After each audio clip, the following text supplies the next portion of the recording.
Video में सम्मिलित होने वाले सभी लोगों को शुभकामनाएं।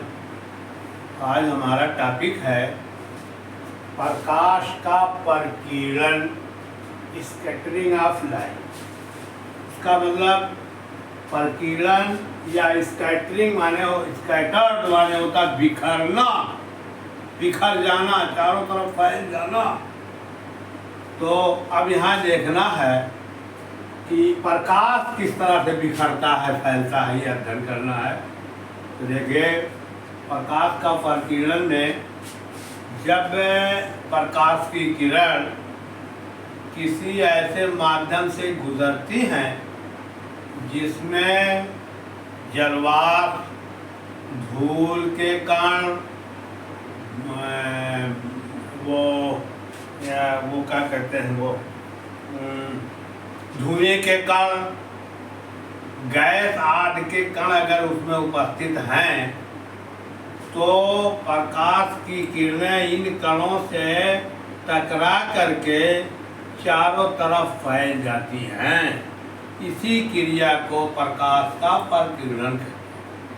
सूर्य का प्रकाश या प्रकाश पुंज किसी भी ऐसे माध्यम से गुजरे जिसमें धूल, अन्य गैसों के आदि कण उसमें उपस्थित हों, तो उन सूक्ष्म कणों से प्रकाश की किरणें टकरा करके उस पर पड़ करके चारों तरफ बिखर जाती है।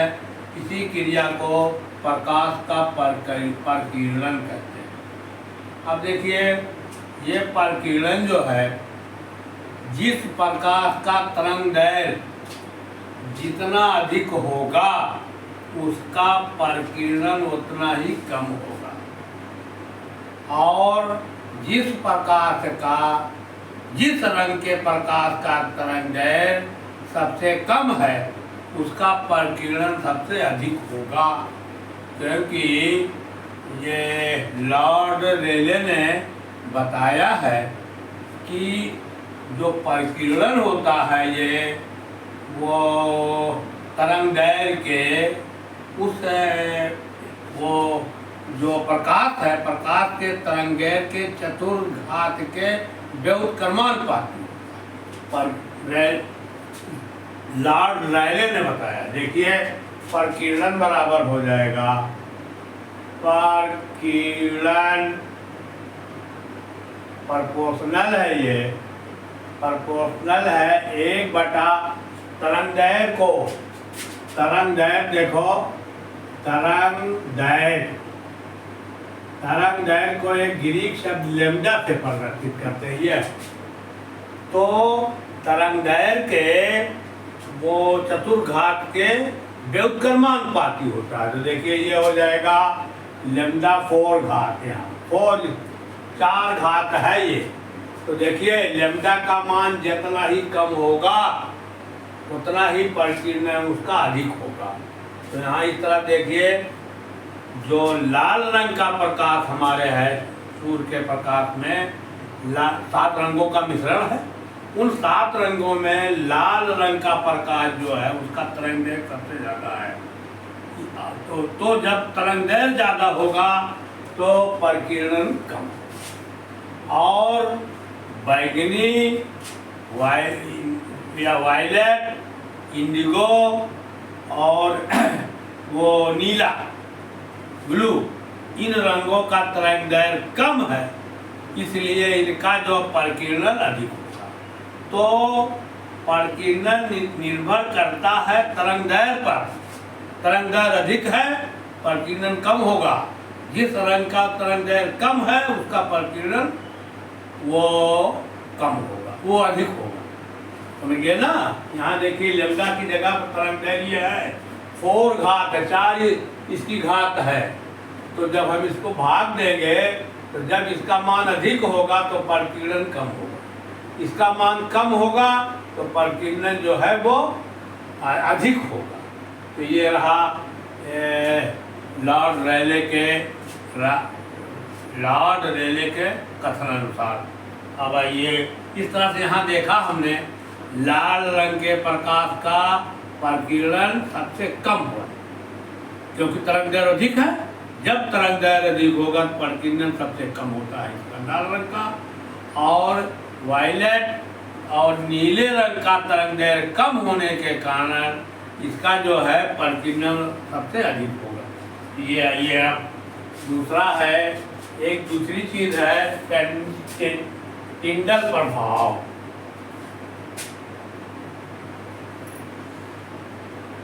टिंडल प्रभाव, टिंडल प्रभाव क्या है? यदि प्रकाश की किरण या प्रकाश का पतला किरण पुंज वो समांगी विलयन असमांगी मिश्रण और कोलाइडी विलयन के अंदर से गुजारा जाए तो इन कणों के द्वारा प्रकाश के का प्रकीर्णन कर दिया जाता है। इस घटना को टिंडल प्रभाव कहते हैं। जैसे ये कोई कण है और ये प्रकाश की किरण इस पे आ रही है, इस पे, तो ये कण जो मार्ग रास्ते में जो है ये इनको चारों तरफ फैला देगा, विस्तृत कर देगा। इसी क्रिया को कहा जाता है टिंडल प्रभाव। तब होगा जब विषमांगी माध्यम हो, विषमांगी मिश्रण हो या कोलाइडी विलयन। पानी के अंदर अगर देखा जाए तो उसमें प्रकाश का वो प्रकीर्णन नहीं होना है, क्योंकि प्रकीर्णन के लिए उस विलयन में अणुओं की माप पर निर्भर करता है। अगर अधिक बड़ा अणु है, बड़ा अणु हो रहा है तो प्रकीर्णन जो कम होगा, भी हम आगे बताएंगे। तो टिंडल प्रभाव किसे कहेंगे? यदि प्रकाश की किरण किसी समांगी विषमांगी मिश्रण या कोलाइडी विलयन में गुजारा जाए तो इन कणों, जो ये कण गुजारा जाए तो इन माध्यमों के कणों द्वारा प्रकाश की किरणों का प्रकीर्णन हो जाता है। प्रकीर्णन की क्रिया होती है। इसी घटना को, प्रकीर्णन होने की घटना को टिंडल प्रभाव कहते हैं। अब वायुमंडल में भी टिंडल प्रभाव होता है। कैसे? वायुमंडल जो है ये विषमांगी मिश्रण, इसमें तमाम कहते हैं वायु है, धुआं है, धूल के कण है, गैसें तमाम है। गैसों में अणु और परमाणु के रूप में विद्यमान। जब प्रकाश की किरण उस वायुमंडल में इन कणों के ऊपर पड़ती है तो ये प्रकीर्णन वो उससे वहाँ से पड़ने के पश्चात चारों तरफ फैल जाती है। इसी फैलने को ही प्रकीर्णन कहते हैं। वही प्रकाश हमारे केंद्र तक, हमारे नेत्र तक पहुँचता है, प्रकीर्णित प्रकाश। अब देखिए, ये प्रकीर्णन जो है प्रकाश के रंगों पर भी निर्भर करता है। अगर किसी प्रकाश का तरंग दैर्घ्य अधिक है और जो अणु हैं, जो उसमें कण हैं इन कोलाइडी विलयन के, उससे कम है, तब तो वो जो है प्रकीर्णन की क्रिया होगी। और उससे तरंग दैर्घ्य से बड़ा है अगर अणु तो तरंग दैर्घ्य की क्रिया नहीं होती। जो सबसे छोटे वो कण होते हैं उससे जो जिनका तरंग दैर्घ्य कम है उसका प्रकीर्णन अधिक होगा। जैसे छोटे कण हैं, छोटे सबसे न्यून जो कण हैं उससे तरंग, उससे जो है प्रकीर्णन की क्रिया वो ऐसे रंगों के प्रकाश, ऐसे प्रकाश के रंगों का होगा जिसका तरंग दैर्घ्य कम है। जैसे नीले रंग का है या वायलेट रंग का है, इंडिगो रंग का है, इनका तरंग दैर्घ्य कम है तो छोटे कणों से, ये छोटे अणुओं से या सूक्ष्म कणों से इन रंगों का प्रकीर्णन होगा। लेकिन तो बड़ा, जैसे इससे कुछ बड़ा अणु है तो लाल रंग के प्रकाश का प्रकीर्णन होगा। और अगर और बड़ा रंग, और बड़ा अणु है तो प्रकीर्णन नहीं हो सकता। तो रंगों का प्रकीर्णन जो है अणुओं के, जो उसमें वो विषमांगी और कोलाइडी विलयन में अणु है, अणुओं के माप पर निर्भर करता है। बड़ा अणु होगा तो प्रकीर्णन की क्रिया नहीं होगी, छोटा है तो कम तरंग दैर्घ्य की जो किरणें हैं, जैसे वायलेट है, इंडिगो है, ब्लू है, इन सब का प्रकीर्णन होगा। और अगर उससे बड़ा अणु है, कोई कण जो है उससे बड़ा है, तो उसमें जो है लाल रंग के प्रकाश का प्रकीर्णन होगा। और उससे बड़ा अगर है तो किसी भी प्रकार के रंगों का प्रकरण नहीं हो पाएगा। तो इस तरह से प्रकीर्णन जो है प्रकाश के रंगों का प्रकीर्णन पदार्थ के वो जो माध्यम में अणुओं के ऊपर, पदार्थ के कणों के अणुओं के ऊपर निर्भर करता है। अब आइए, ये रहा प्रकीर्णन और टिंडल प्रभाव। अब दूसरा जो है, एक प्रकीर्णन का उदाहरण है वो है हमारे आसमान का नीला दिखाई देना। आसमान नीला क्यों दिखाई देता है? आकाश का आकाश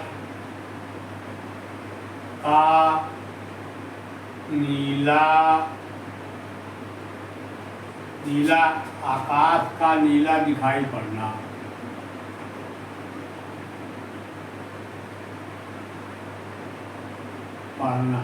घटना यह है, प्रकीर्णन की घटना यह है, ये क्या है, इसमें आकाश क्यों नीला दिखाई पड़ता है? देखिए, आकाश जो है ये बीच में वायुमंडल है। इस वायुमंडल में धूल के कण हैं, गैसें हैं, जैसे तमाम गैसें अणु व परमाणु के रूप में हैं, या जो वो धुआं है,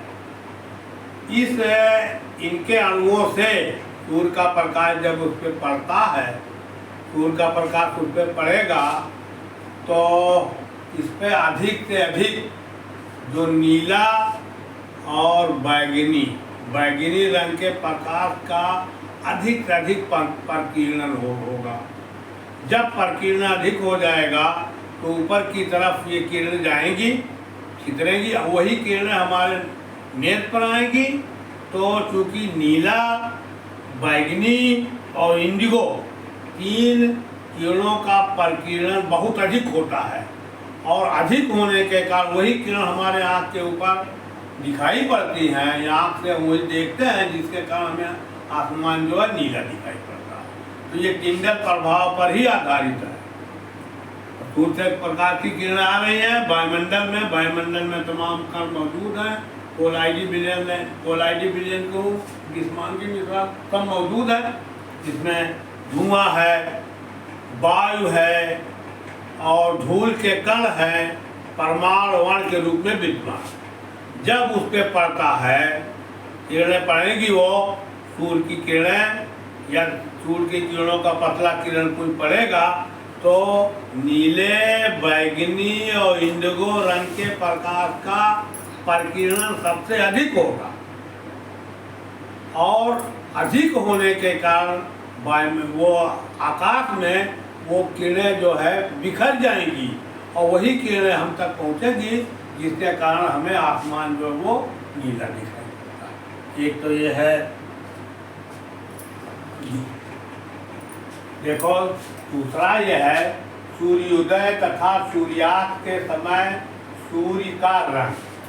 हमने देखा है, जब सूर्य, आप लोगों ने देखा होगा, जब सूर्य उदय होता है तो क्षितिज पर सूर्य हमको लाल दिखाई देता है, या डूबता है पश्चिम की तरफ, तभी क्षितिज पर सूर्य जो हमको लाल दिखाई पड़ता है। क्यों ऐसा है?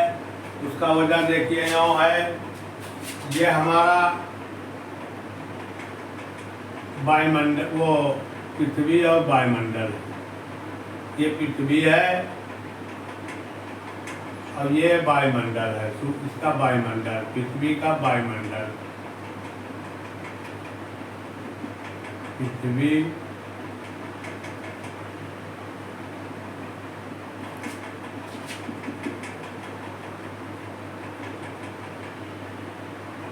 वायुमंडल,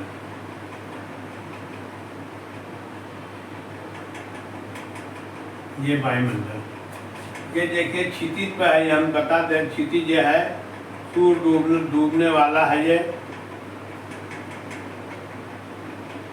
ये देखो सूर्य है,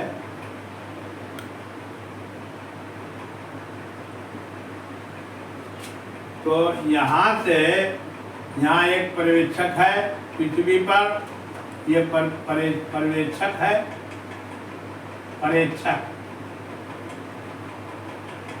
यहीं से वो देखना चाहेगा। ये देखो अब ये यहाँ से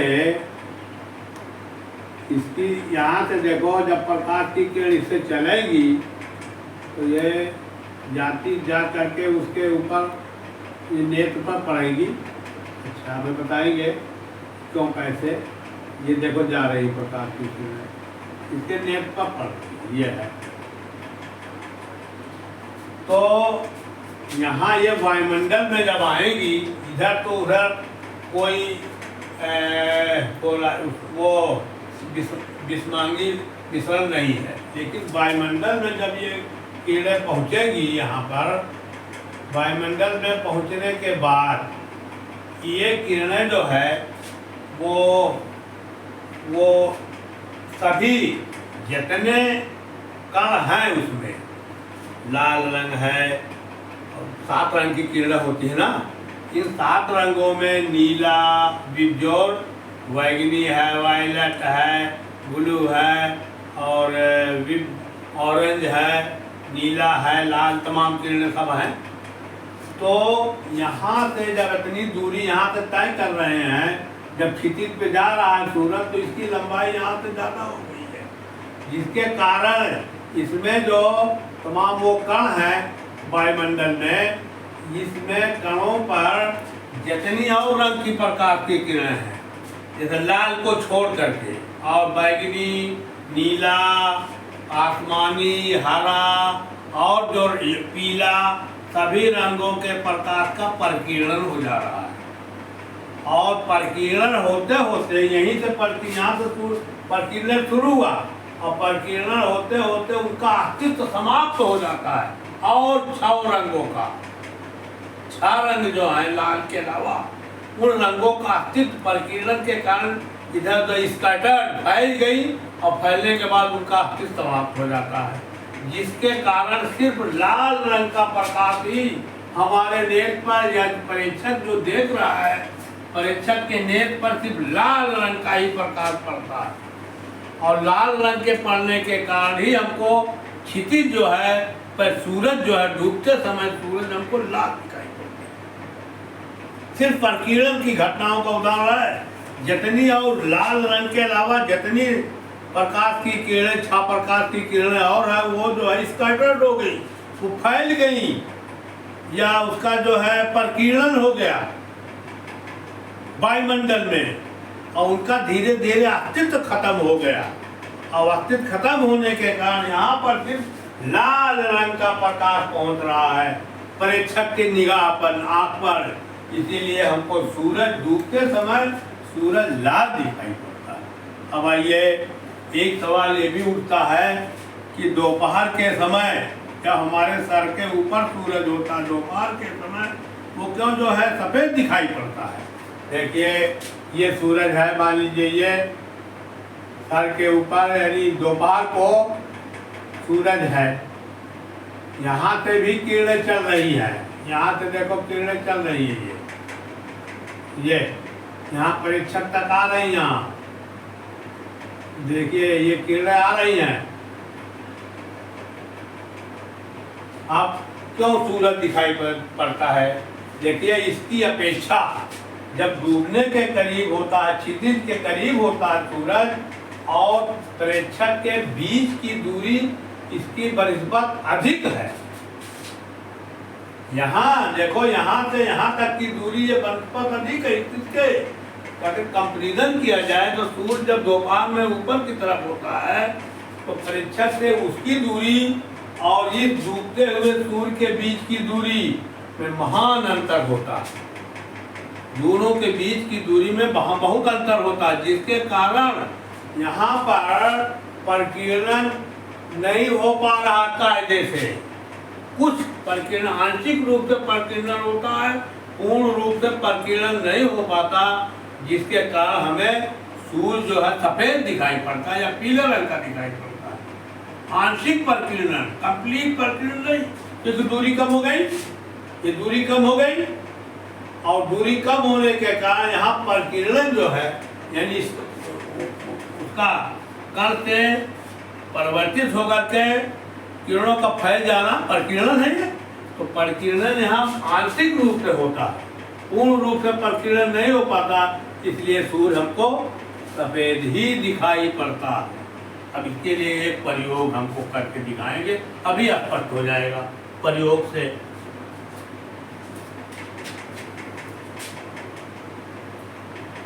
प्रयोग में देखिए,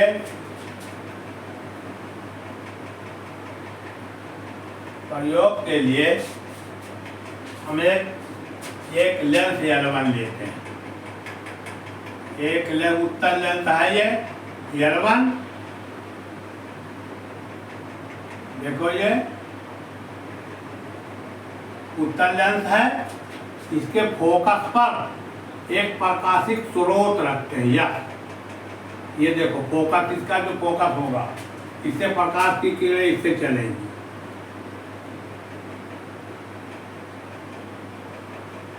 इससे चल रही हैं फोकस से।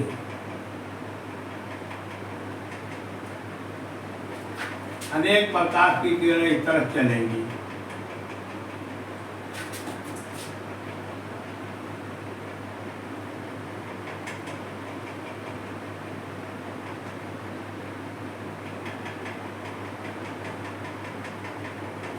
ये प्रकाश की किरणें चल रही हैं उत्तल लेंस पर।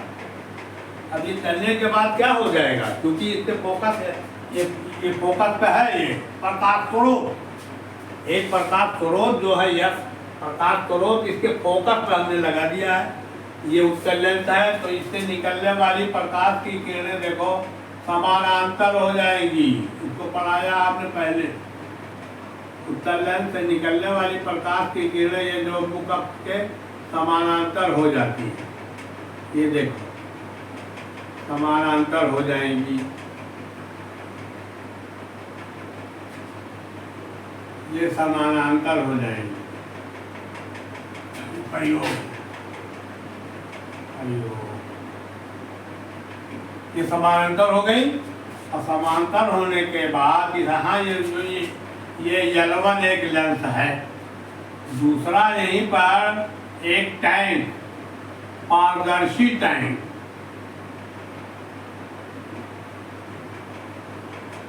ये पारदर्शी टैंक होता है। इस टैंक में पहले पानी भरते हैं, पानी भर देते हैं। शीशे का बना हुआ यह है टैंक, और ये पानी भरा हुआ है। ये देखो 2 लीटर समझ लीजिए, 3 लीटर जो भी था वो पानी भर दीजिए। अब इससे प्रकाश की किरणें इसके ऊपर पड़ेंगी, इसमें जाएंगी पानी के अंदर, और पानी से निकल करके ये प्रकाश की किरण निकलेगी। अपवर्तन होगा, लेकिन उसको हम नहीं दिखाना उसको। ये प्रकाश की किरण इससे निकल रही है, क्योंकि पारदर्शी पानी भी पारदर्शी है, बर्तन भी पारदर्शी है, निकल रही है। निकलने के बाद यहाँ पर एक हम पर्दा लगाएंगे दफ्ती का। ये टैंक हट्टी, ये दफ्ता, एक दफ्ती का एक गत्ता या तो पर्दा लगाते हैं, इसमें एक छेद बना होता गोल।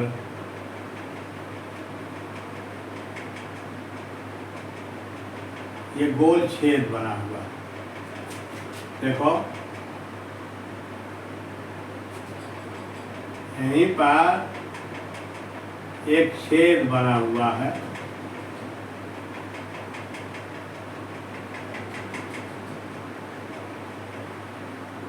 ये छिद्र है, अब इस छिद्र से इससे प्रकाश की किरणें इस पे पड़ेंगी। देखो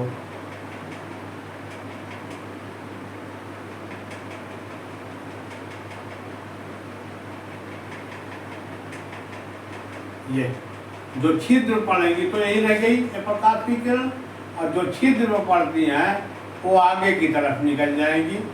ये देखो यह है। अच्छा, अब इसके सम्मुख भी एक पर्दा, वो एक लेंस लगाएंगे हम। उत्तर लेंस ये भी है, L2 लेंस L1 वो था, ये L2 लेंस उत्तर लेंस।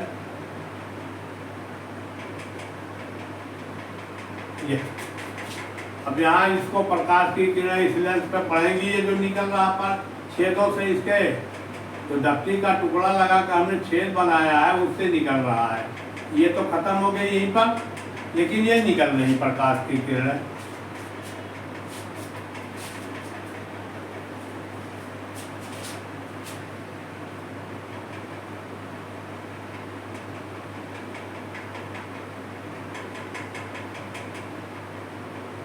ये उत्तर लेंस, इससे निकल रही प्रकाश की किरणें। ये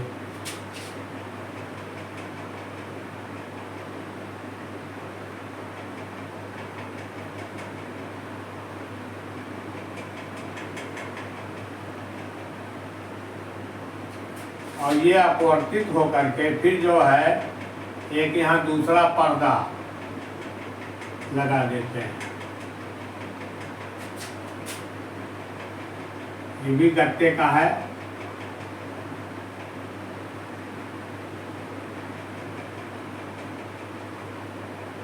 अब देखिए ये प्रकाश की किरणें जब इसमें आपतित होगी मुकट के समानांतर ही समझ लो, तो ये अपवर्तित होकर के इसके फोकस पर पर्दा लगाया जाएगा।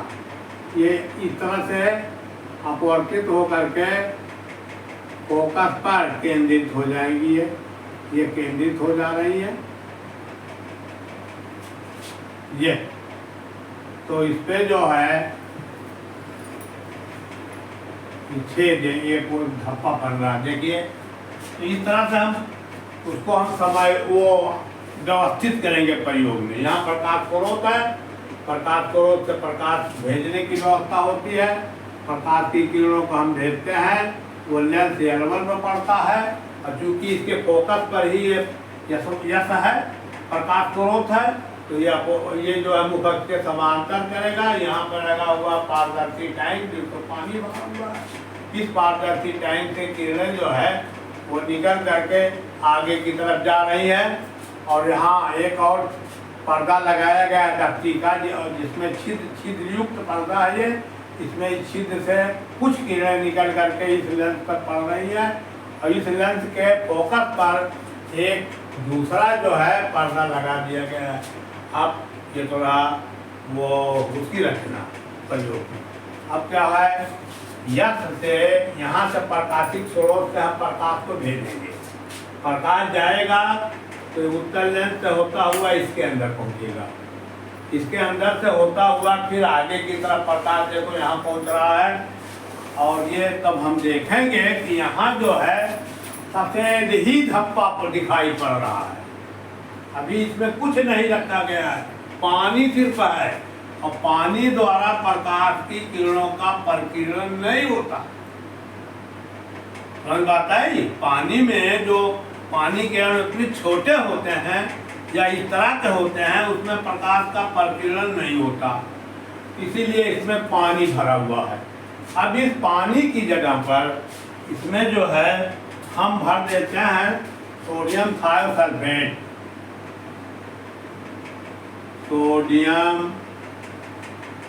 सोडियम थायोसल्फेट,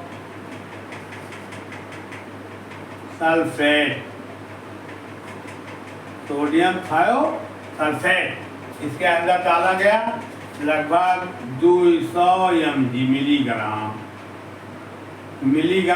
200 मिलीग्राम, और 1 से 2 वो मिलीलीटर ये H2SO4, इसमें सल्फ्यूरिक अम्ल, तन सल्फ्यूरिक अम्ल H2SO4 तन,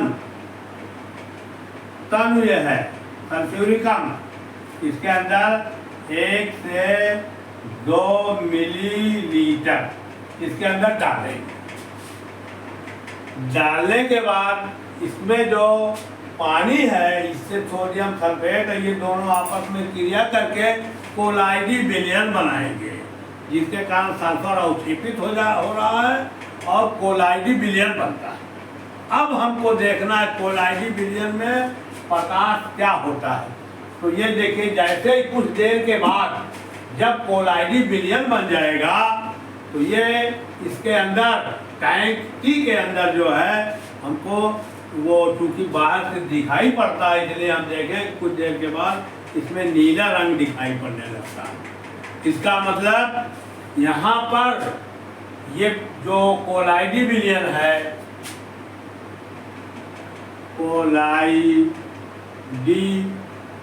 कोलाइडी विलयन बन रहा है।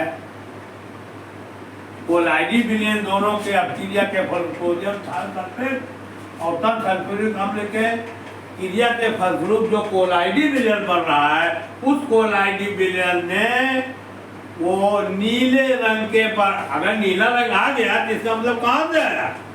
इसका मतलब सूर्य के प्रकाश में जो नीला रंग के प्रकाश की किरणों का इसने प्रकीर्णन कर दिया, तो ये हम देखेंगे कि नीला रंग दिखाई पड़ता है। इसका मतलब क्या हुआ? सूर्य के प्रकाश का वो नीले रंग प्रकाश या बैंगनी और इंडिगो और नीले रंग के प्रकाश का प्रकीर्णन हुआ, है ना? तब तो नीला ये टैंक में दिखाई पड़ा। बाहर से देखने में नीला रंग दिखाई पड़ेगा। उसके बाद फिर देखिए अब ये छिद्र जो बना हुआ है, दूसरा गत्ता जो लगा हुआ है, ये दफ्ती का टुकड़ा,